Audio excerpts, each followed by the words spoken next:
Ladies and gentlemen, honorable members of the Congress of the Philippines, His Excellency Ferdinand Romualdez Marcos Jr., President of the Republic of the Philippines.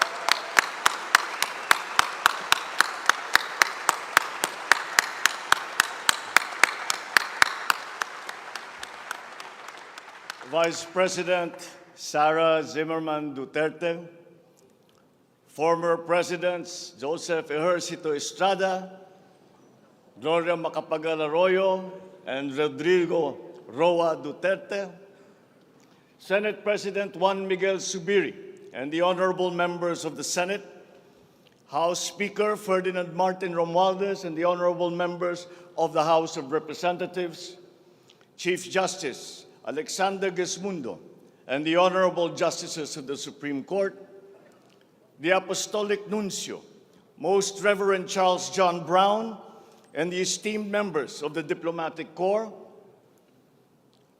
the honorable members of the Cabinet, our First Lady, Luis Araneta Marcos, and our children,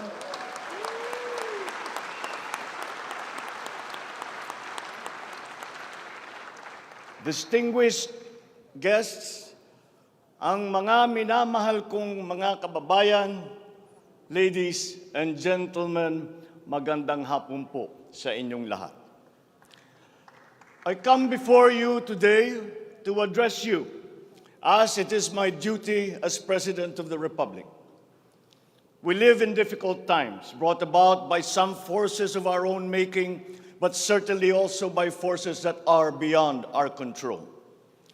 But we have, and we will continue to find solutions, and these are some of them. In terms of the economy, we will implement a sound fiscal management. Tax administration reforms will be in place to increase revenue collection.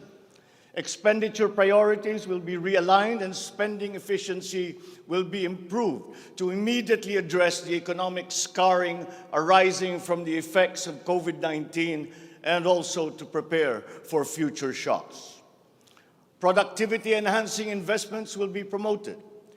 Our country must become an investment destination, capitalizing on the corporate recovery and tax incentives for enterprises with the CREATE law and the economic liberalization laws such as the Public Service Act and the Foreign Investments Act. Ecozones will be fully supported to bring in strategic industries such as those engaged in high-tech manufacturing, health and medical care, and all emerging technologies. This is also seen to facilitate economic growth outside of Metro Manila. Our tax system will be adjusted in order to catch up with the rapid developments of the digital economy, including the imposition of value-added tax on digital service providers. The initial revenue impact will be around 11.7 billion pesos in 2023 alone. Tax compliance procedures will be simplified to promote ease of paying taxes. We will pursue measures to determine possible undervaluation and/or trade misinvoicing of imported goods. Through information and communications technology, the Bureau of Customs will promote streamlined processes. Disbursements for 2022 to 2023 will be maintained at above 20% of gross domestic product or 4.955 trillion pesos and 5.086 trillion pesos respectively, to ensure continuous implementation of priority programs. Disbursement will further increase over the medium term from 5.402 trillion pesos or 20.7% of our GDP in 2024 to 7.712 trillion pesos, or 20.6% of GDP in 2028. The medium-term fiscal strategy of this administration seeks to attain short-term macro-fiscal stability while remaining supportive of the country's economic recovery and to promote medium-term fiscal sustainability. Furthermore, and more importantly, fiscal policy aims to bring together the national government's resources so that these are mobilized and utilized in order to gain the maximum benefit and the high multiplier effects for our economy. Measurable medium-term macroeconomic and fiscal objectives include the following headline numbers. These are based on forecasts that are consistent with the guiding principles of coherence of strategies, policy discipline, and fiscal sustainability. 6.5 to 7.5% real gross domestic product growth in 2022. 6.5 to 8% real GDP growth annually between 2023 and 2028. 9% or single-digit poverty rate by 2028. 3% national government deficit to GDP ratio by 2028. Less than 60% national government debt to GDP ratio by 2025. At least 4,256 US dollar income per capita and the attainment of upper middle income status by 2024. The aforementioned headline goals summarize the objectives of this medium-term fiscal strategy being submitted to Congress for its adoption and concurrence to the concurrent resolution by the Senate and House of Representatives. Once adopted, the MTFF will become an anchor for the annual spending and financing plan of the national government and Congress when preparing the annual budget and undertaking related appropriation activities. It is therefore a forward-looking document that extends beyond the traditional 3-year horizon to reach 6 years, coinciding with the 6-year coverage of the Philippine Development Plan 2023 to 2028.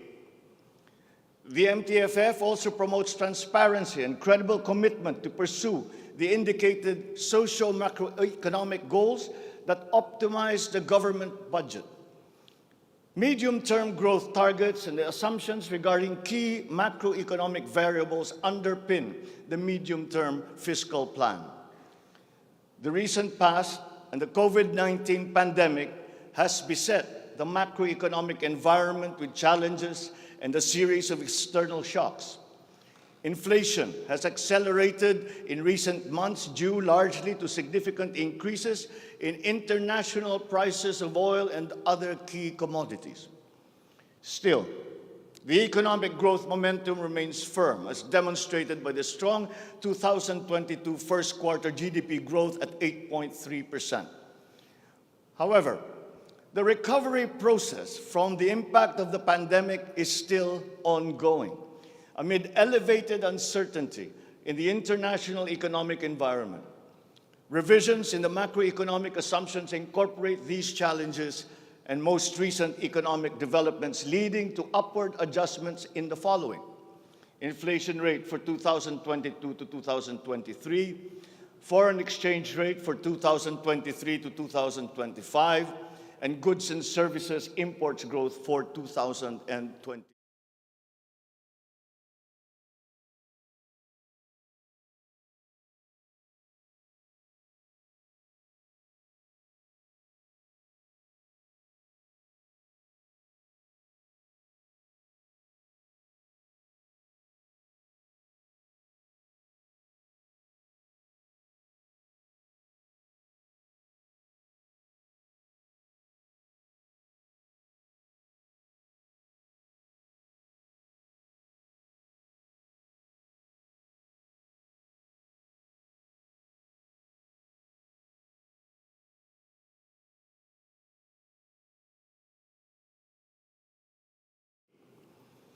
The average inflation for 2022 is projected to range from 4.5 to 5.5%, following the uptick in fuel and food prices as a result of the ongoing Russia-Ukraine conflict and the disrupted supply chains. It is slightly adjusted to 2.5 to 4.5% in 2023 and is seen to return to the target range of 2.0 to 4.0% by 2024 until 2028. Dubai crude oil price is expected to settle at 90 to 110 US dollars per barrel in 2022, 80 to 100 US dollars per barrel in 2023, and 70 to 90 US dollars per barrel from 2024 onwards, as oil supply is expected to catch up and stabilize over the medium term.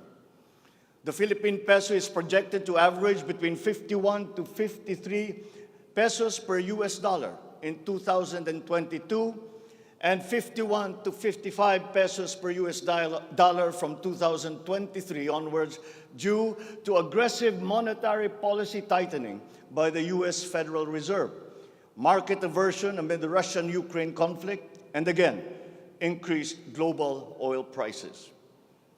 Lastly, exports of goods are expected to grow by 7% in 2022 and 6% from 2023 to 2028.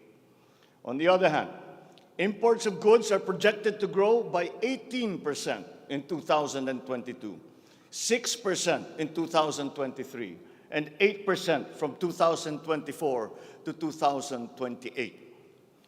I have instructed the NEDA to coordinate with other agencies and work on the Philippine Development Plan for 2023 to 28 and to submit to me the complete blueprint and progress of its implementation not later than year-end. One of the main drivers of our push for growth and employment will be in the agricultural sector. With regard to food supply, we are confronted by a two-pronged problem, that which will hit us in the short term and that which will hit us in the long term. Tayo ay nahaharap sa mga problemang kagyat nating mararamdaman at mga hamong pangmatagalan.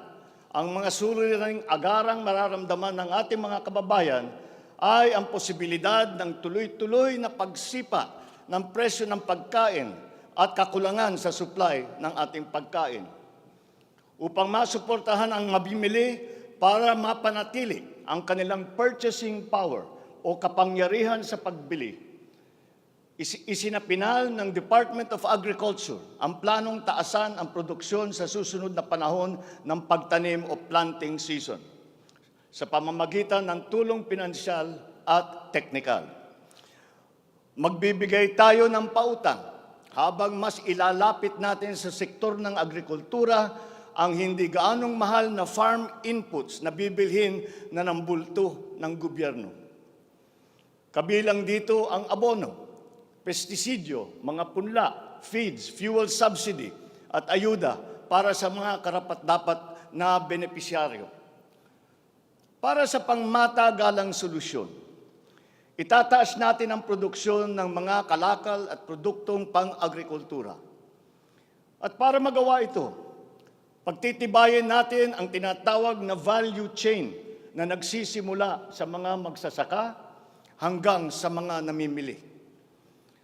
May mga bahagi ng value chain na sa ngayon ay kanya-kanya ang operasyon. Pagtibayin natin ang koordinasyon ng iba't ibang bahagi nito. Ang pagsasaliksik para sa mga makabagong paraan at ng pagtatanim at pag-aalaga ng hayop ay masusing gagabayan ng Department of Agriculture.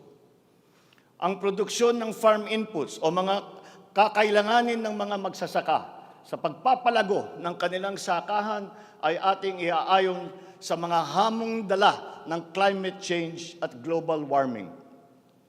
Mahigpit na pagsusuri ang gagawin ng ating mga eksperto tungo dito. Ang mga pautang at financial assistance sa mga magbubukid at mangingisda ay magiging institusyon at patakaran ng aking administrasyon.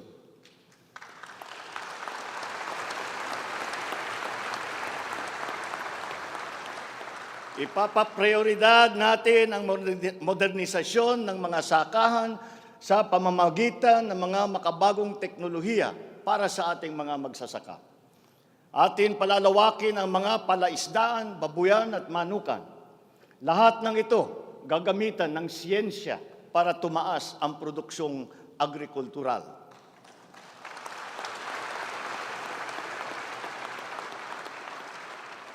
Maging ang post-production at processing ay susuportahan ng pamahalaan. Gagawa tayo ng network, national network, ng farm-to-market road upang mas mabilis na mailakbay ng mga magsasaka ang kanilang mga produkto sa mga pamilihan. At gagawa tayo ng mga paraan upang maramdaman ng mga mamimili ang pagluluwag ng presyo ng mga produktong pagkain sa kayang halaga, gaya ng muling pagbubuhay ng mga Kadiwa Center.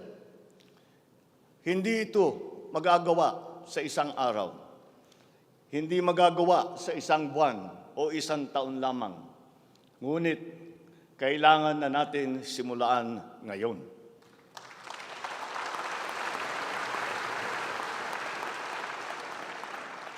Ang Agrarian Reform Program ay dapat magpatuloy. Agrarian reform is not only about acquisition, but also about support services and distribution. To assist this, I intend to issue an executive order to impose a one-year moratorium on the payment of land amortization and interest payments.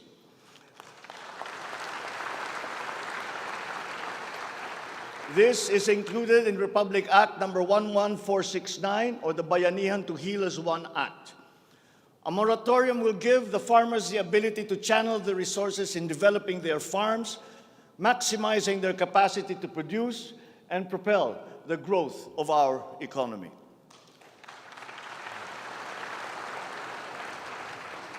Civil society organizations also support this because it will unburden the farmers of their dues and be able to focus on improving farm productivity. Congress must also pass a law that will emancipate the agrarian reform beneficiaries from the agrarian reform debt burden, thereby amending Section 26 of Republic Act 6657. In this law, the loans of agrarian reform beneficiaries with unpaid amortization and interest shall be condoned.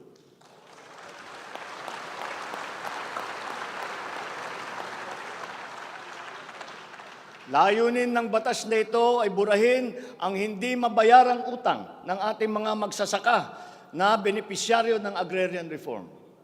Agrarian reform beneficiaries who are still to receive their awarded land under the Comprehensive Agrarian Reform Program shall receive it without any obligation to pay any amortization.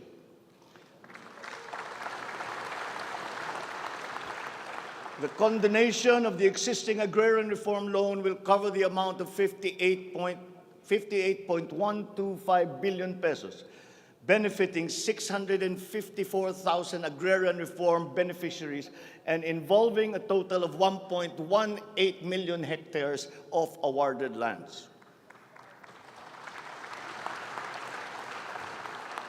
Executive Order number 75, Series 2019, requires that all government agencies, bureaus, departments, and instrumentalities to turn over agricultural lands to qualified agrarian reform beneficiaries. At present, we have a total of 52,000 hectares of unused agricultural lands of the government, which shall now be used for distribution to the following sectors in accordance with Section 40 of the Republic Act number 6657 as amended. Thus, landless war veterans, landless surviving spouse and orphans of war veterans, landless retirees of the Armed Forces of the Philippines and the Philippine National Police. Agricultural lands acquired under this program will be given to graduates of college degrees in agriculture who are landless.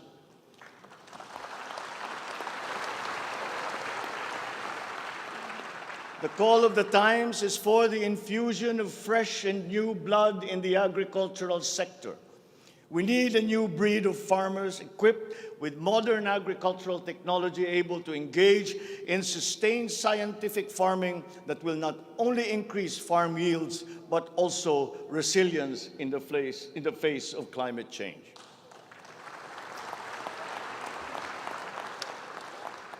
They say that each brand has a story. As for the Filipino brand, ours is deeply rooted in our rich cultural heritage, and the tourism sector plays an invaluable role in the promotion of the Filipino brand. Tourism is not only an important economic development tool, but the abundance of opportunities that the sector creates in terms of regular employment and even job creation at the grassroots level is undeniable. To boost our tourism industry, we will first and foremost make basic developments, such as road improvements for easier access to tourism spots. We will also upgrade our airports and create more international airports to help decongest the bottleneck in the Manila airport. We will also make it more convenient for travelers to go around the country, even to remote areas, to help promote undiscovered tourist spots. This program will be led by the Department of Tourism together with the Department of Public Works and Highways.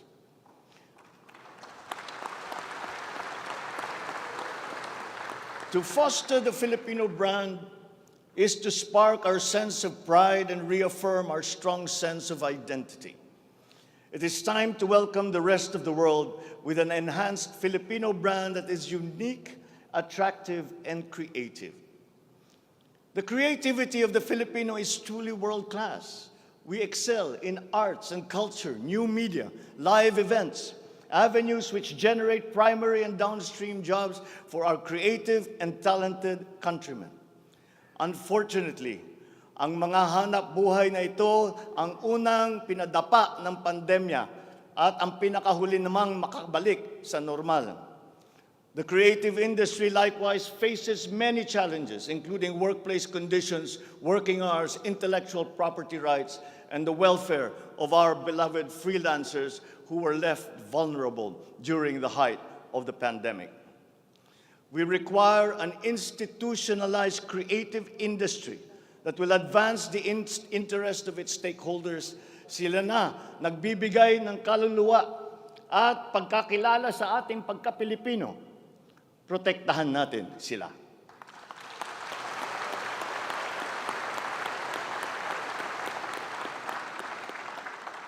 The Department of Social Welfare and Development has a large part to play in all of this. Magpapatuloy ang ating pagkalinga sa ating mga kababayan na lubos na nangangailangan. Hindi po natin sila pababayaan. Mangunguna sa pag-aagapay sa kanila ang Department of Social Welfare and Development. Utos ko sa DSWD ang mabilis na pagtugon sa pangangailangan ng mga biktima ng kalamidad at mga iba't ibang krisis. Ang mga field office nila ay inatasan na maagang maglagak ng family food packs at non-food essentials sa mga LGU, bago pa man manalasa ang anumang kalamidad. Magdadagdag tayo ng mga operation center, warehouse at imbakan ng relief goods, lalo na sa mga malalayong lugar na mahirap marating.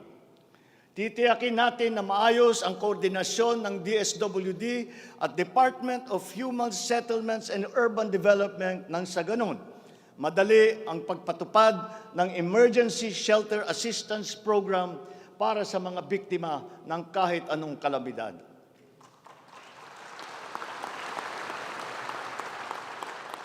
Pagtitibayin pa natin ang komprehensibong programang Assistance to Individuals in Crisis Situations o ang ating tinatawag na AICS para maiparating ang tulong sa mas maraming biktima. Hindi natin papahirapan ang mga biktima ng krisis na dudulog sa ahensya. Gagawin nating simple ang proseso ng paghingi at pagparating ng tulong. Dahil hindi naman dapat dinadagdagan pa ang hirap ng nararanasan ng ating mga mamamayan. Upang matiyak na mapupunta sa kwalipikadong mga pamilya ang tulong na pamahalaan sa pamamagitan na 4Ps o Pantawid Pamilya Pilipino Program, titiyakin natin na malilinis ang listahan ng benepisyaryo.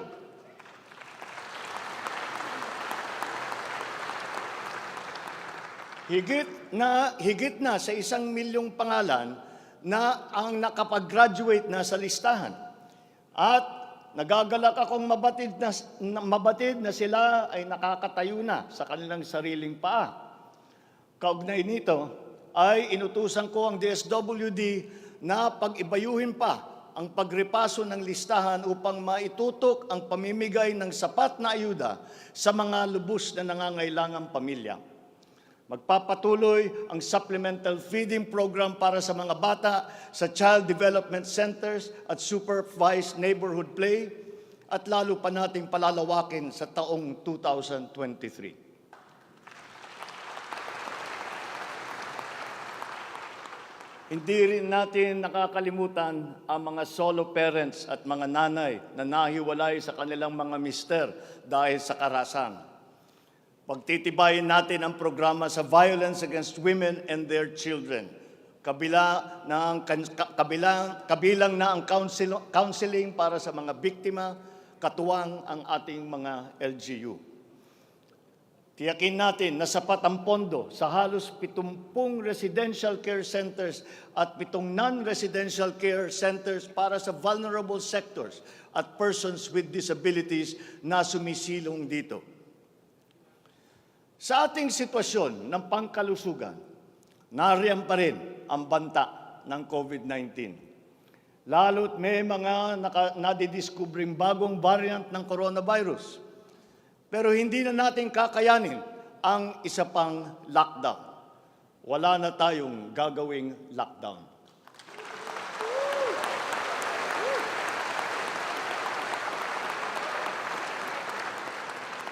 Dapat natin balansehin ng maayos ang kalusugan at kapakanan ng ating mga mamamayan sa isang banda at ang ekonomiya naman sa kabilang banda.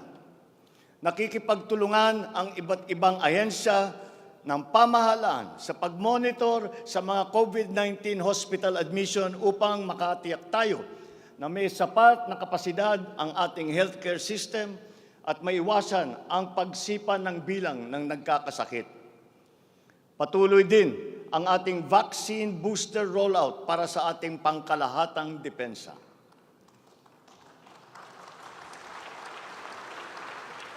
Sa ganitong paraan, kahit pa tumaas muli ang bilang ng mga COVID cases, mananatiling mababa ang bilang ng mga maospital at bilang ng mga namamatay.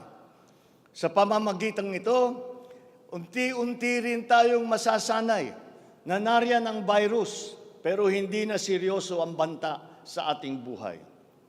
Iaayon natin ang ating mga health protocols sa kung ano ang ating pangangailangan sa paglipas ng panahon at lalo pang iibayuhin ang kooperasyon kasama ang pribadong sektor upang tumaas pa ang kumpiyansa ng mga mamumunuhan nang sa gayon ay bumalik na tayo sa full capacity, lalo-lalo na ang ating mga negosyo.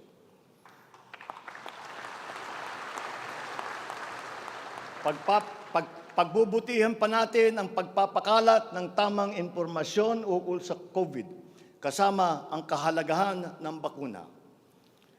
Mananatili muna sa ngayon ang alert level system natin. Pinapag-aralan natin ang ibang paraan ng klasifikasyon upang mas babagay sa kasalukuyang sitwasyon, lalong-lalo na sa pagbabago ng COVID. Sa pakikipagtulungan ng Kongreso, itatatag natin ang ating sariling Center for Disease Control and Prevention at ang isang Vaccine Institute.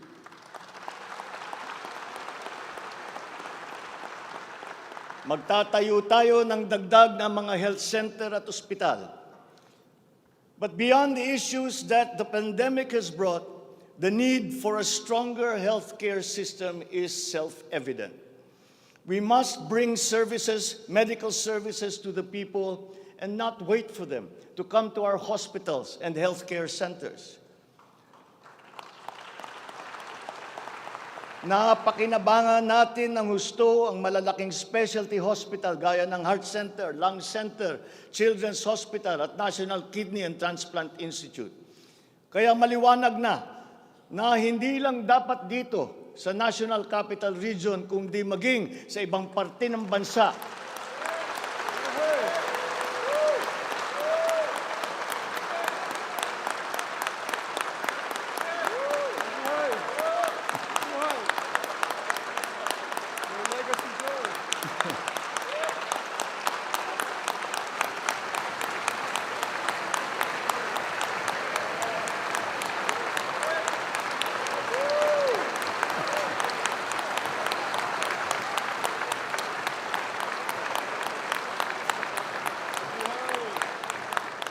maliwanag na hindi lamang dapat dito lamang sa National Capital Region, kundi maging sa ibang parte ng bansa, kailangan magdagdag ng ganitong uri ng mga pagamutan.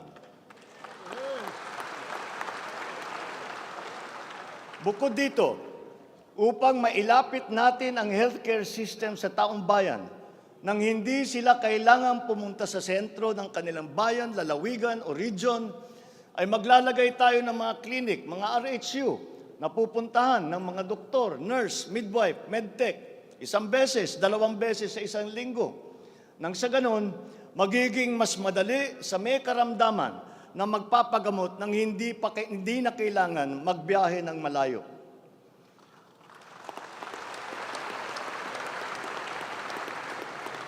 One of the cornerstones of a strong healthcare system is the provision of competent and efficient medical professionals. We will exert all efforts to improve the welfare of our doctors, our nurses, and other medical frontliners.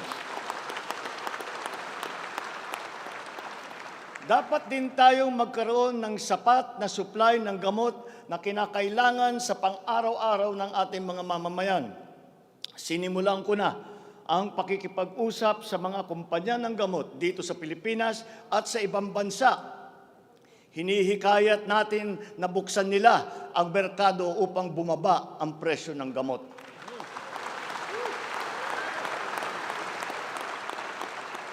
Halimbawa, kung mas marami ang mas murang generic o hindi branded na gamot sa merkado, mas bababa rin ang presyo dahil sa kompetisyon.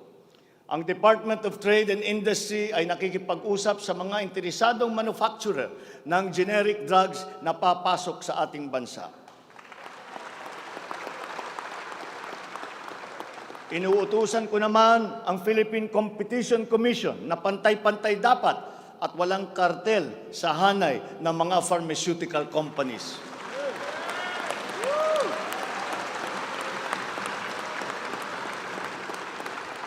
Dahil kapag bukas ang merkado, bababa ang presyo ng gamot para mapakinabangan ng ating mga mamamayan.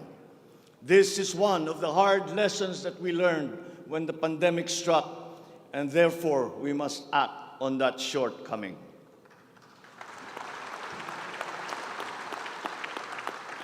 In the educational sector, I believe it is time for our children to return to full face-to-face classes once again.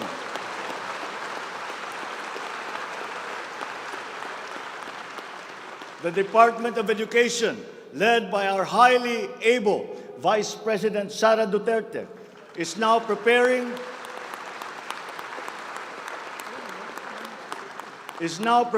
for its implementation in the upcoming school year, with utmost consideration for the safety of students as we are still in the middle of the COVID-19 pandemic. We must ensure that our classrooms are safe for teachers, for students, and the entire academic community when they return to face-to-face classes. We continue to encourage everyone to get their booster shots in preparation for the resumption of in-person classes. This is one of the reasons I have directed the Department of Health and the Department of Interior and Local Government to undertake another rollout of booster shots.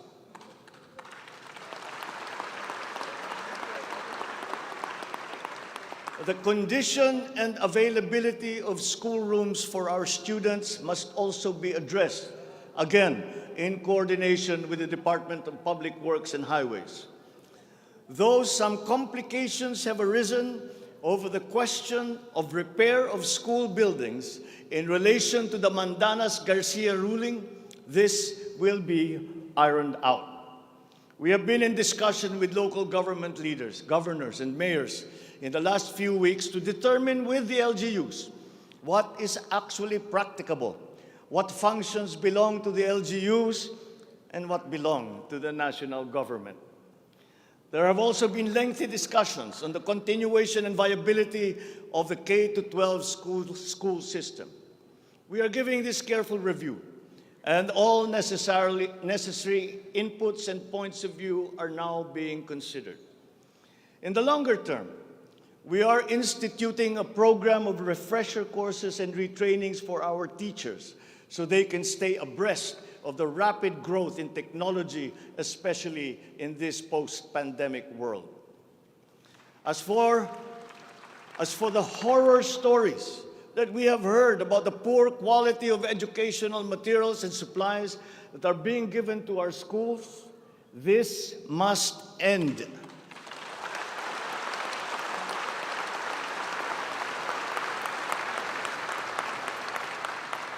Our children must always be equipped with the best that we can provide.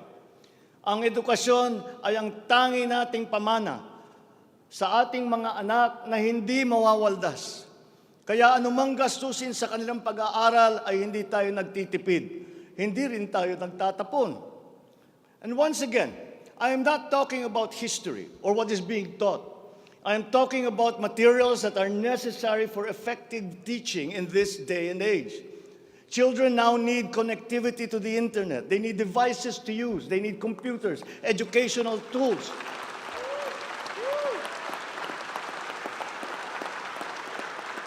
So that they might participate fully in the digital community here and abroad. We must do better in the international rankings, especially when it comes to the so-called STEM subjects: science, technology, engineering, and mathematics.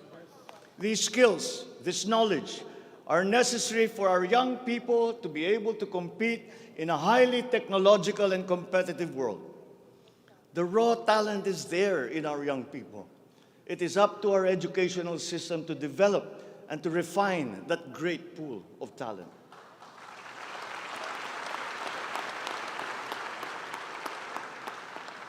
Foreign employers have always favored Filipino employees because of our command of the English language. This is an advantage that we must continue to enjoy. The internet has now become the global marketplace, not only for goods, services, but also for ideas, even extending to our own personal interactions. And the language of the internet, for better or for worse, is English. Therefore, the question of our medium of instruction must be continuously re-examined to maintain that advantage that we have established as an English-speaking people.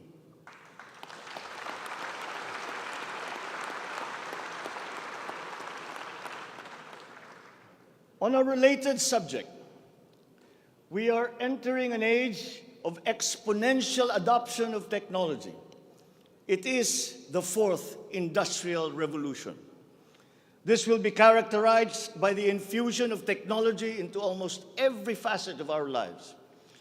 Breakthrough technologies in the areas of quantum computing, artificial intelligence, nanotechnologies, the Internet of Things, robotics, self-driving electric vehicles, 3D printing, virtual and augmented realities, among others, that will radically transform the way business is done. The scale and the speed at which these innovations are introduced universally into our everyday lives and activities is unprecedented in our recorded history. We cannot stand idly by. The mission of our Department of Information and Communications Technology is to identify and utilize these innovations to improve governance. It has the daunting task now of transforming our government into an agile bureaucracy that is responsive to the needs of the public.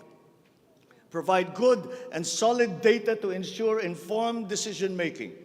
as well as allow secure and seamless access to public services. The voluminous records stored in the government warehouses and archives have to be digitized. Those that are already stored in various inventories of data should be harmonized and shared across departments and agencies. Needless to say, these have to be kept in large data centers that are secure yet accessible.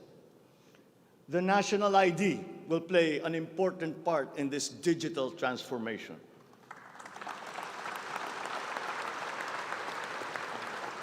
For citizens to be able to seamlessly transact with government, their identity must be easily verifiable. We expect to issue 30 million physical IDs and 20 million digital IDs by the end of this year. The target is to accomplish the issuance of about 92 million IDs by the middle of next year. As the world moves into rapid digitalization, the digital divide will become more pronounced. The depth and breadth at which these technologies will be transformative in our lives is fully expected. This will open new opportunities for the creation of wealth, but will also likely create inequalities. Hence, universal connectivity will be a vital component in order to ensure that no citizen is left behind.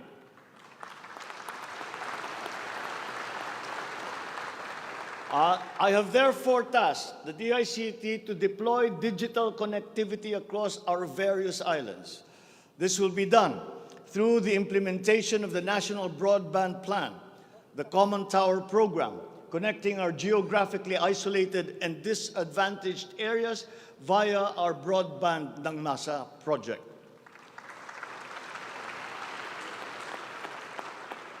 All relevant modes of digital transport should be utilized. These may be through a combination of terrestrial or submarine fiber optics, wireless, and even satellite technology. As our Public Service Act has opened the doors and removed the restrictions on foreign investment, we foresee an increase in direct investment of overseas players. This will translate into better quality, availability, and affordability of telecommunication services all over the country. We come now to infrastructure. The backbone of an economy is its infrastructure. The infrastructure program of the Duterte administration must not only continue, but wherever possible, be expanded.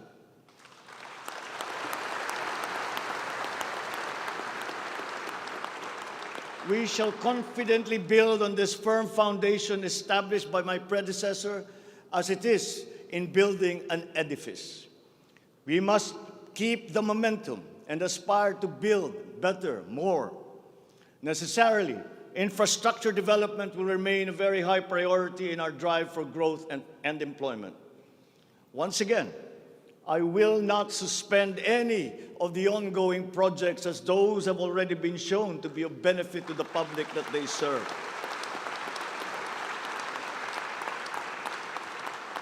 We will continue to study the proposals that have been made. Infrastructure development spending will be sustained at 5 to 6% of GDP. The planned expansion of infrastructure projects, I believe, would be possible if we continue to encourage the participation of the private sector in the development of our programs.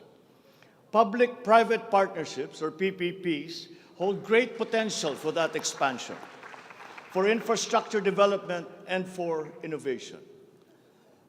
Our infrastructure development is of primary importance, as it is a necessary element to improve many other sectors, to include agriculture, tourism, general economic activity, and even to governance.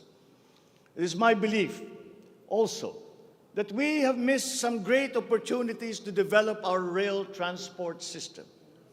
It is clear in my mind that railways offer great potential, as it continues to be the cheapest way of transporting goods and passengers. We can build upon already existing lines by modernizing these old railway systems. There are dozens of railway projects on the ground, above the ground, below ground, not just in Manila, but in other regions, at various stages of implementation and with a combined cost of 1.9 trillion pesos. This administration is committed to finish building the current portfolio of investments, approve railway projects such as the North-South Commuter Railway System, the 33-kilometer Metro Manila Subway Project, the 147-kilometer North-South Commuter Railway System, the 12-kilometer LRT-1 Cavite Extension, the 23-kilometer MRT-7, and the common station that will connect LRT-1, MRT-3, and MRT-7. And beyond NCR, larger-scale railway systems like the 102-kilometer Mindanao Railway Project,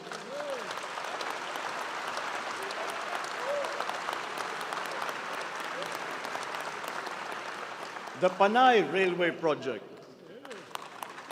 and the Cebu Railway System will be integrated as a vital part of our transport and communication systems. We will also continue to improve our roads and transportation systems in key cities throughout the country through various projects, such as the Cebu Bus Rapid Transit, Davao High Priority Bus System, Ilocos Norte Transportation Hub, the El Nido Transport Terminal.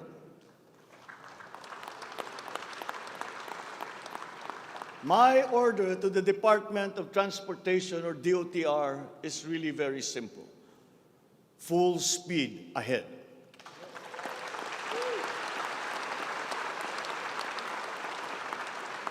Improving our railway system, along with modernizing existing airports and seaports, will maximize our strategic location in the Pacific and connect our many islands. A key sector in our transformation plans is that of energy. Another fundamental requirement for growth and increased employment will be the availability of cheap, reliable energy. This even comes under the category of ease of doing business. If we are to attract investors, both local and foreign, to set up shop here in the Philippines. At present, our demand for energy far exceeds our reliable supply. We must increase the level of energy production. We must look at every possible option that would be appropriate for the Philippine situation. There is some room to expand our present power supply through existing power sources, but this is only to a very limited extent. We must build new power plants.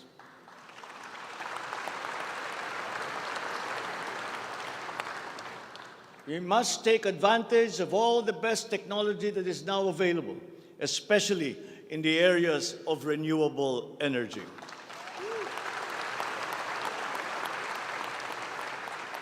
Our search for new power sources should always be with an eye to improving the mix of the energy supply between traditional and renewable sources.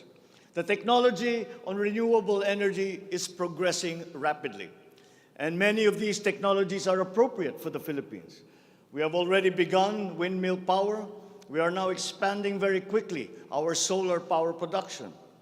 For both offshore and onshore wind turbines, for example, the World Bank has calculated that there is a potential for 255 gigawatts by the year of 2030.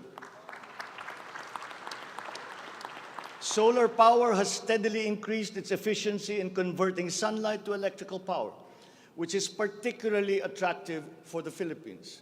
Because unlike wind power, solar power is practical almost everywhere in the Philippines all year round. In the move to lowering our carbon footprint caused by energy production, our advancement to renewables will have a lead time. In the interim, natural gas will hold the key. We will provide investment incentives by clarifying the uncertain policy in upstream gas, particularly in the area close to Malampaya. This requires clarification of the processes and review of service contracts policy. I believe that it is time also to re-examine our strategy towards building nuclear power plants in the Philippines.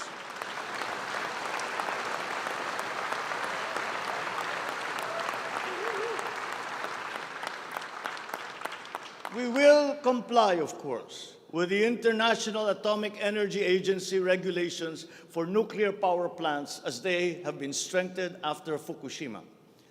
In the area of nuclear power, there have been new technologies developed that allow smaller-scale modular nuclear plants and other derivations thereof.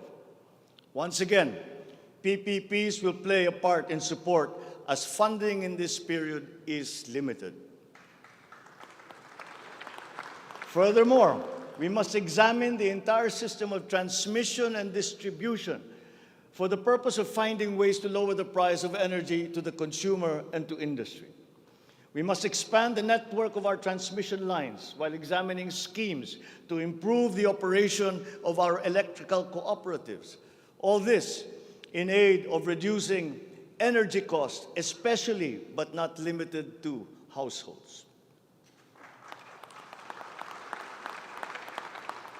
All this impetus for development and growth we undertake within the context of accelerating climate change and extreme weather conditions.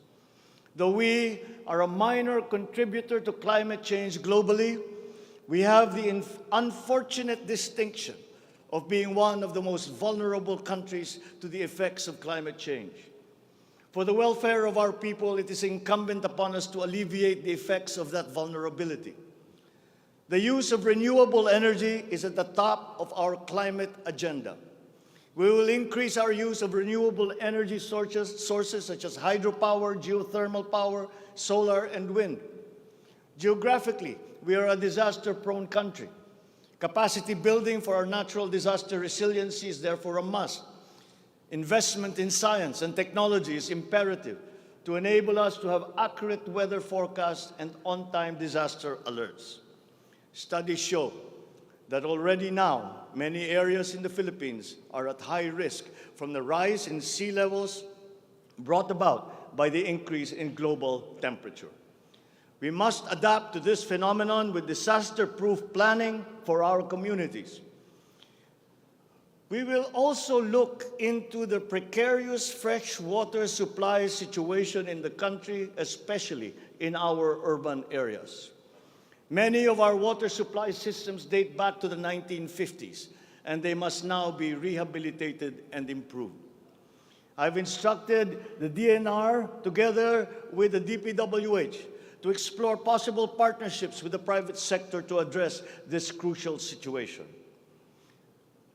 The Philippines has excellent laws on the environment, but we have to guarantee that these laws are properly enforced. And this will require a great deal of coordination and cooperation between concerned government agencies and private stakeholders. Companies who exploit our natural resources must follow the law. We all have the responsibility to preserve this earth, for we are but custodians, and we will pass on this great treasure to future generations.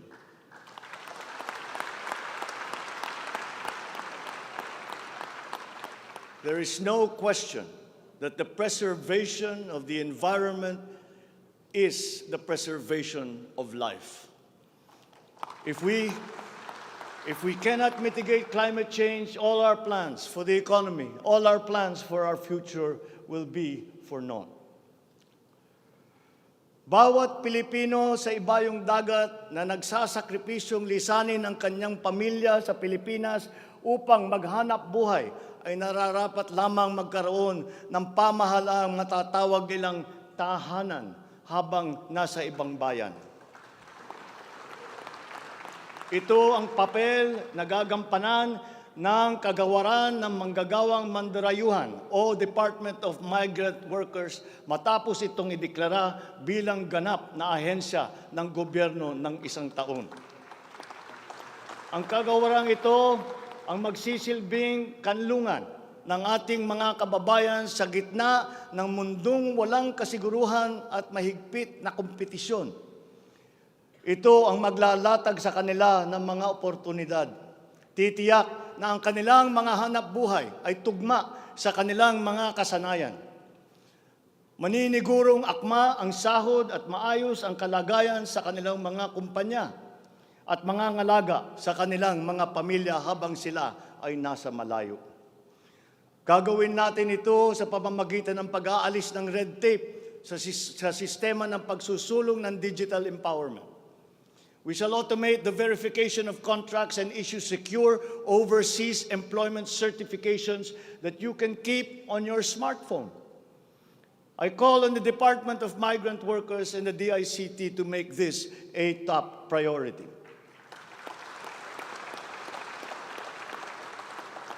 Tinatawagan ko rin ang Department of Foreign Affairs na makipagtulungan sa Department of Migrant Workers na tiyakin ang lahat ng mga diplomatic post ay tutulong na agarang maibalik sa trabaho ang mga ating mga overseas Filipino workers na nawalan ng hanap buhay nitong nakalipas na ilang taon. Mula sa 3 buwan ay gagawin na lang nating 3 linggo para sa isang dayuhang employer na iproseso ang mga papeles ng Pilipinong nais nitong kunin bilang empleyado. Aatasan din natin ang kagawaran ng gawing simple ang komplikadong handbook ng mga tuntunin at regulasyon para sa mga OFW. Nang sa gayon ay maging malwan ang mga transaksyon may kinalaman sa kanilang pangingibang bansa. Mula sa handbook na may 240 seksyon, ay gagawin nating pamphlet na lamang na hindi hihigit sa 100 pahina. Mahirap na nga ang buhay. Kaya naman, ayaw pa natin makitang lalo pang nahihirapan ang ating mga manggagawang mandarayuhan sa pagtupad sa kanilang mga pangarap. Para sa mga kababayan nating naiipit sa kaguluhan, inaabuso at nanganganib ang buhay, ikinagagalak kong sa ilalim ng aking pamumuno ay ilulunsad natin ang One Repatriation Command Center o ORCC. Ilalaan natin ang isang social media platform ng Department of Migrant Workers at ang hotline upang matulungan agad at maligtas sila mula sa mas higit na kapahamakan.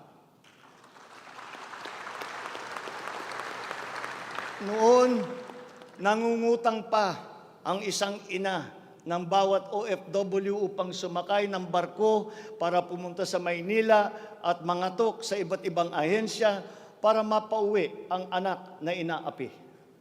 Ngayon, kami na ang tatawag sa mga magulang ng OFW para sabihin sa kanila ang petsa kung kailan nila mayayakap at makakapiling ang kanilang mga anak.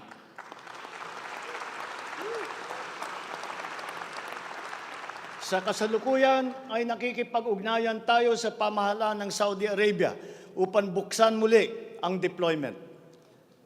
Kaya natin at gagawin natin ang makipagnegosasyon na mabigyan ang ating mga kababayan doon ng tamang pasahod at mapangalagaan ang kanilang karapatan at kapakanan. Muli natin patitibayin ang respeto at pagkakaibigan ng ating dalawang bansa tulad ng namamagitan sa ating ama sa kanilang hari. Sa mga susunod na buwan ay magtutungo si Secretary Susan Ople sa Saudi Arabia upang tiyakin na may sapat na puwersang magsisiguro na mabubuksan muli ang empleo sa bansa at para maisulong ang ating kampanya laban sa human trafficking. Ngayon, para naman sa mga anak na naiwan sa Pilipinas, titiyakin ng Department of Migrant Workers sa pamamagitan ng OWA na sila ay maipapasok sa magagandang paaralan, magtuturo sa kanila ng financial literacy, mental wellness, sports, sining, kultura. Ito ay mangyayari sa pakikipagtulungan ng iba't ibang ahensya ng pamahalaan. Alagaan natin ang kabataang Pilipino sapagkat sila ang kinabukasan ng ating inang bayan.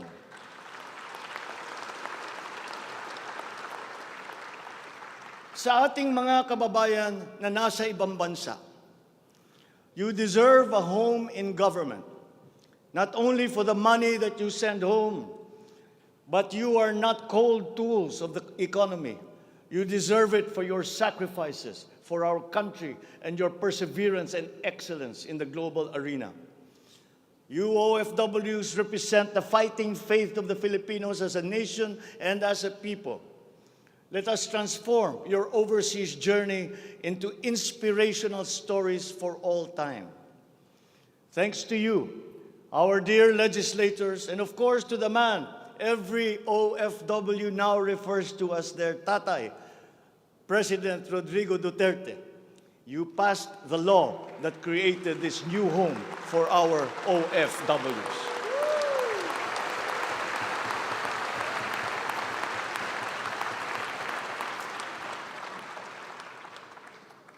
On the area of foreign policy, I will not preside over any process that will abandon even 1 square inch of territory of the Republic of the Philippines to any foreign power.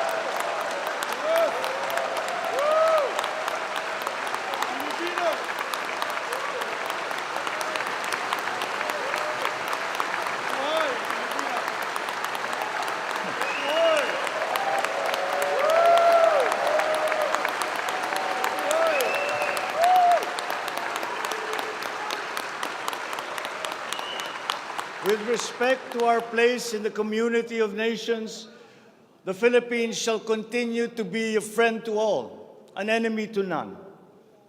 The Philippines has always been open and welcoming to all our foreign friends and visitors. That is our worldview. That is our culture. But let me be clear. We are very jealous of all that is Filipino.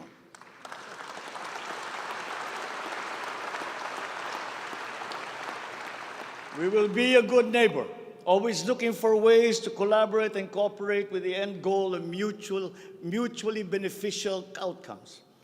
If we agree, we will cooperate and we will work together. And if we differ, let us talk some more until we develop a consensus. After all, that is the Filipino way. But we will not waver.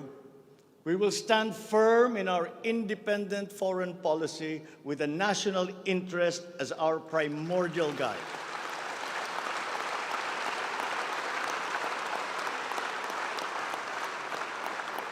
We commit to maintaining good relations with the rest of the world. As a matter of fact, it is my sincere belief that the need for strong bonds and collaboration among nations emerges in the direst of times, such as in a pandemic. The partnerships and alliances that we make with all will provide stability that all nations will need as we emerge into this new global economy. The Philippines will continue to promote stronger and multifaceted relationships with all our partners around the world. We are, in fact, grateful for the messages of support and offers of help that we have received from many of our friends in the international community.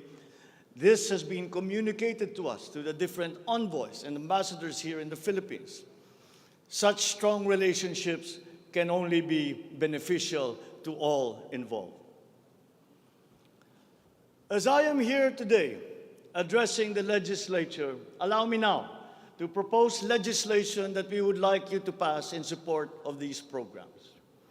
1, National Government Right-Sizing Program, a reform mechanism that seeks to enhance the government's institutional capacity to perform its mandate and to provide better services while ensuring optimal and efficient use of resources.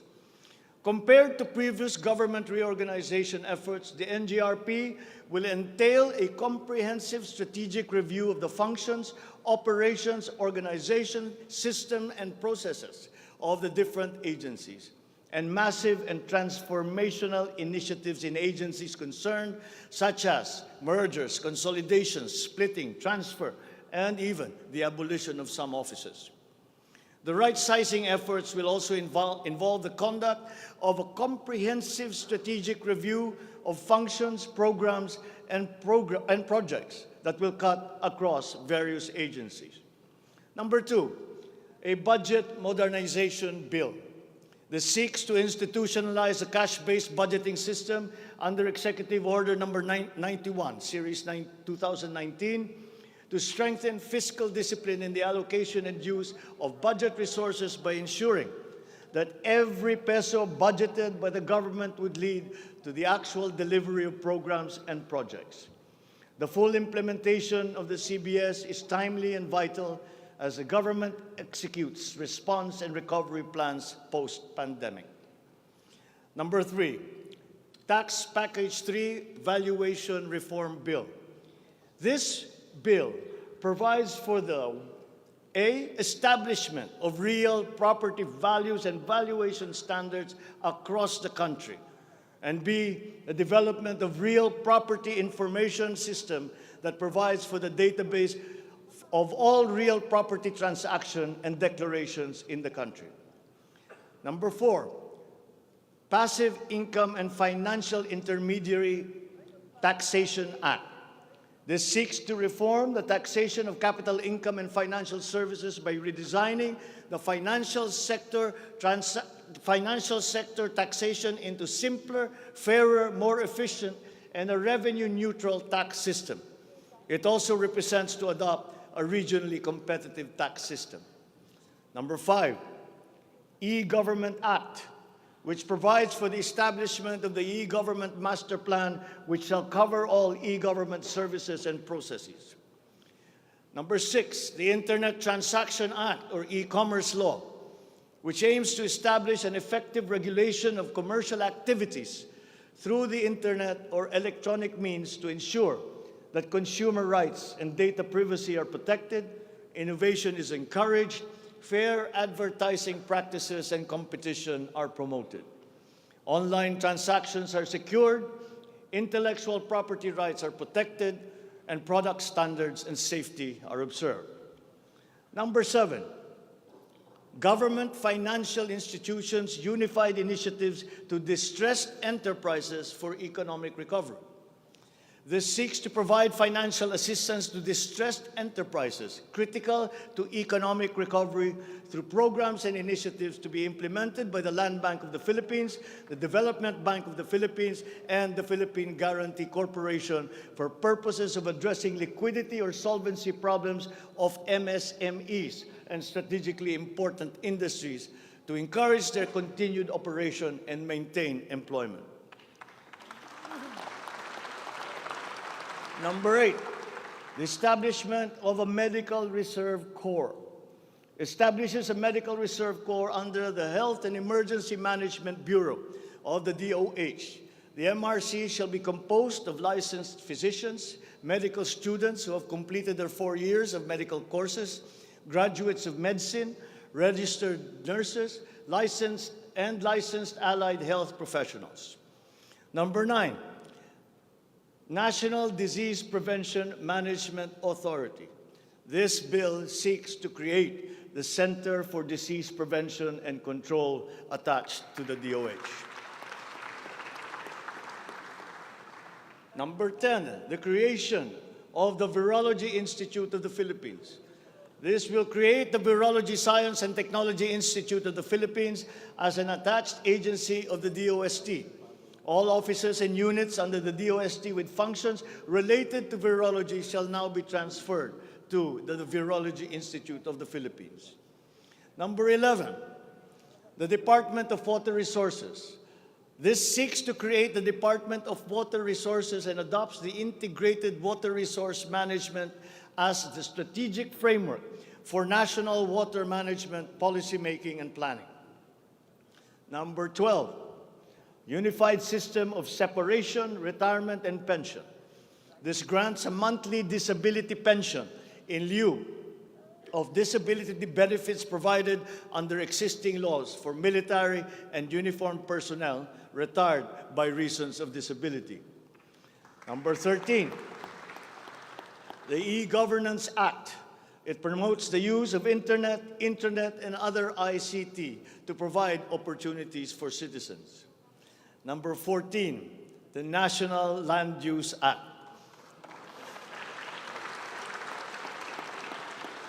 This will provide for a rational and holistic management and development of our country's land and water resources, hold owners accountable for making these lands productive and sustainable, strengthen the LGU to manage ecological balance within its jurisdiction.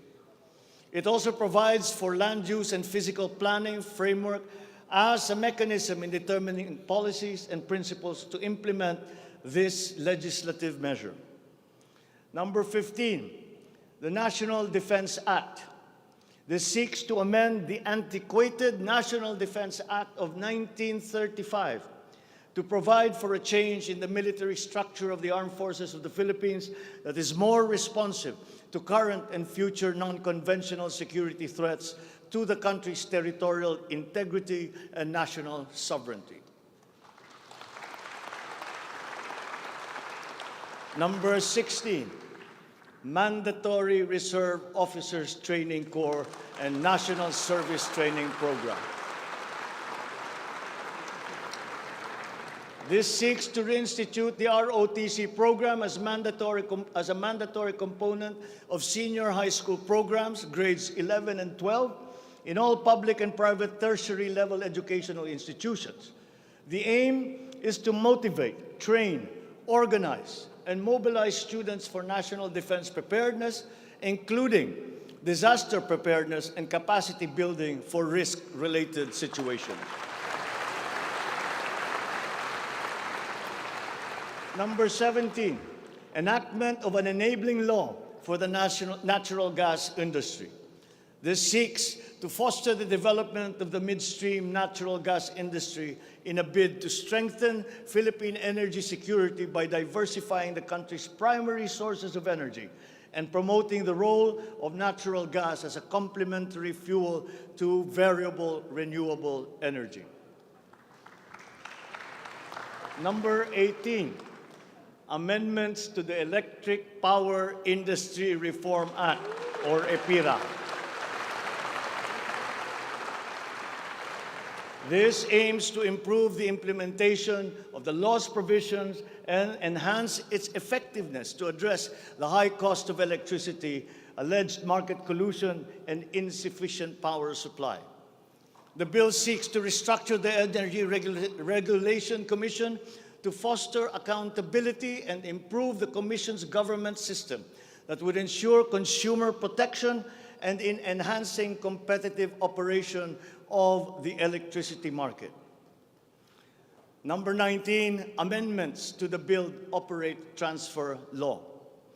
This seeks to improve the implementation of the public-private partnership program and to be able to direct the desired outputs and outcomes in line with the strategic development targets of the country. Specifically, the amendments seek to, 1, address the ambiguities in the existing law, 2, address the bottlenecks and challenges affecting the implementation of the PPP program, and 3, foster a more competitive and enabling environment for PPPs. To my fellow Filipinos, ang aking mga minamahal na kababayan, batid ko na hindi madali ang ating pinagdaraanan sa nakaraang higit na 2 taon. Alam ko rin na ang bawat isa sa inyo ay ginagawa ang lahat ng inyong makakaya upang patuloy na harapin ang lahat na pagsubok sa kasalukuyan. I do not intend to diminish the risks and the challenges that we face in this turbulent time in global history. And yet, I see sunlight filtering through these dark clouds. We have assembled the best Filipino minds to help navigate us to this global crisis that we are now facing. We will endure. Let our Filipino spirit ever remain undimmed.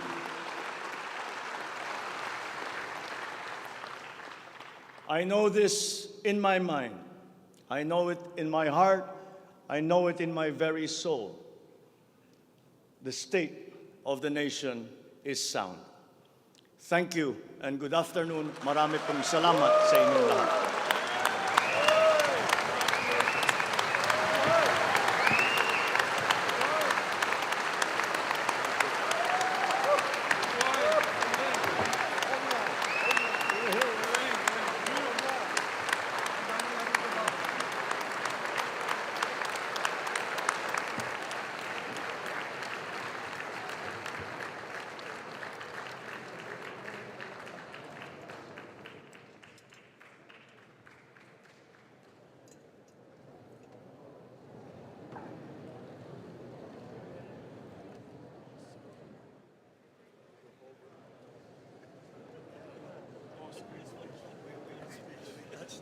Everything. You touched the... Yeah, I couldn't leave anything out. Adjourn.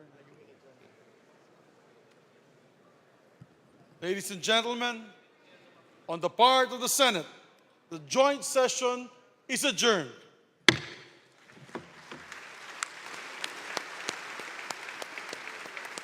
On the part of the House of Representatives, the joint session is adjourned.